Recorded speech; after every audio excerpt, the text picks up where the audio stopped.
Hey, alright. Quick break there to shift gears and collect my thoughts. I'd like to talk a bit about the EPA. I love the environment. I'm what you call a crunchy con.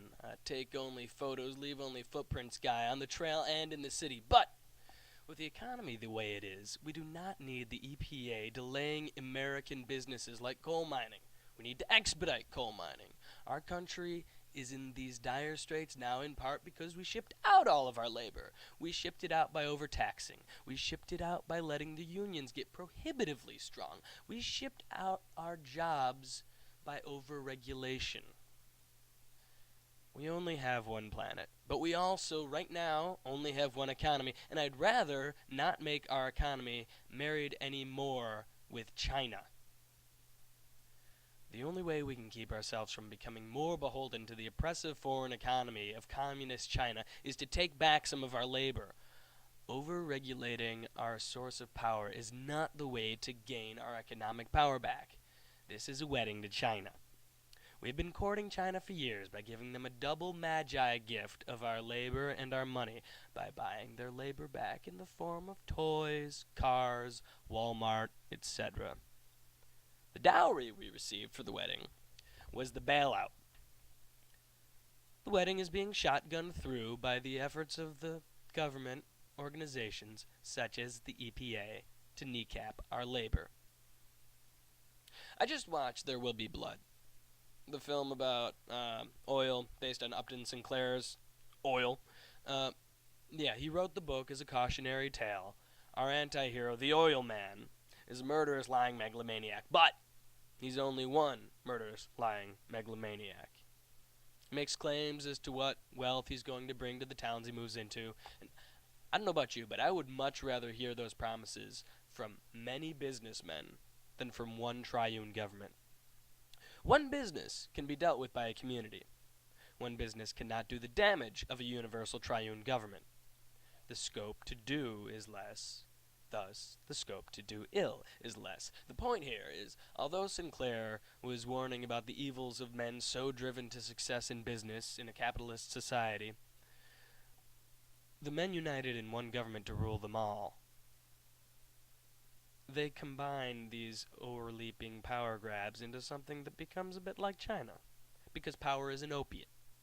Government cannot be content to remain the same and simply serve and protect. Government needs to grow and expand its powers in order to justify its own existence. Otherwise, it becomes a bored and despondent leviathan. So, that means government grows bigger. That means they gain more access to your money and more access to your life. Our country grew to what it was, what it could be, because of the rugged individualists Sinclair warned about. Because they were not allowed to join into one. They were not allowed to monopolize horizontally. They were not allowed to unite in the guise of a government.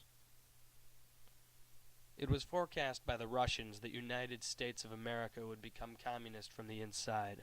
Geithner is the fulfillment of that communist prophecy. Geithner and Obama are wedding us to China today, which works hand in hand with the government's decision to shut down American condom production in Alabama by purchasing U.S.-distributed condoms from China. What are we doing exporting even more of our business to China in a time when our labor is dying in America? We have, what's this unemployment rate that we keep hearing about? Let's just send more jobs to China. We don't need people to be employed in Alabama. What we need is people who need government aid in Alabama, so that we'll continue to encourage our government to help us. We're sending them to China. Chinese condoms. Think about that. China, where our children's toys get a healthy dose of date rape drugs. China, where our pet food gets poisoned. China. Very good. China, where we have limits on how many children you are allowed to have, which encourages not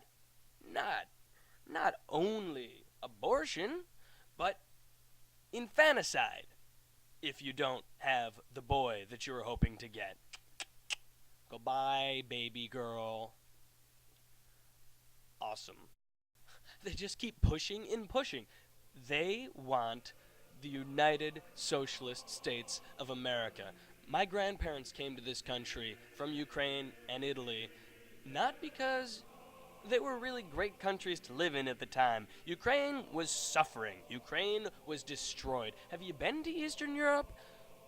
The Soviets in Russia went into every country they could take over and basically pooped on it.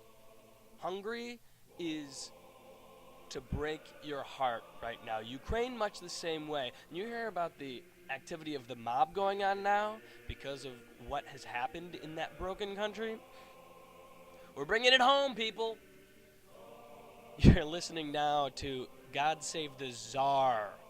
Yes, it sounds like a religious hymn. No, this is a statesist hymn. And this is right the road we're going down. I'll leave you this week with God Save the Tsar. Meditate on this. Let it seep into your soul. This is where we're going. Thanks for joining us on the Conservative Underground this week. Tune in next week for more. And remember, although it may seem that way, you are not alone. So